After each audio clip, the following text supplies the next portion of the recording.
Utah, it seems, is a pretty good state for a baby needing a new set of parents. About 800 are adopted here each year. But adoption agencies say that that may no longer be the case. Some of those babies may be in danger. The threat, you ask?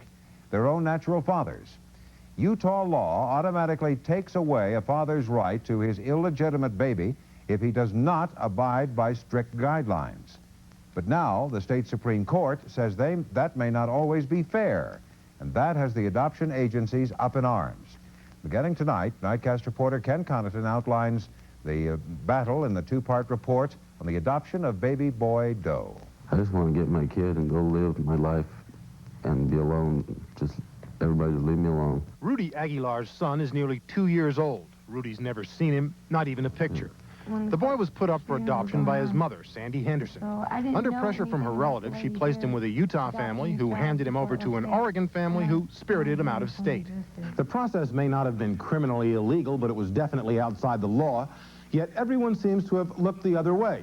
Everyone but Rudy Aguilar. I'm not stopping until I get him.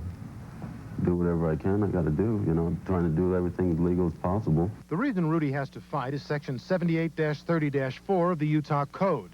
It automatically cuts off a natural father's rights to an illegitimate child if he fails to fill out the right paperwork before the mother turns the child over for adoption.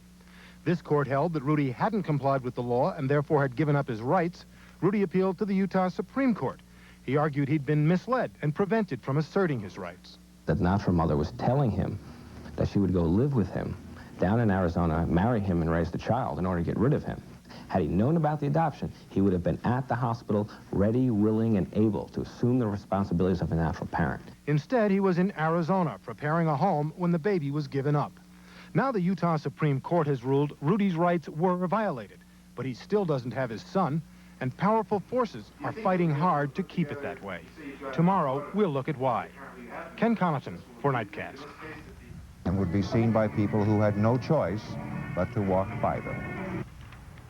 Child adoptions are big business here in Utah, so the people who arrange them keep complications to a minimum. But in the past month or so, a complication has cropped up that some say could impair fathers' rights. It has touched off a heated debate in the state Supreme Court.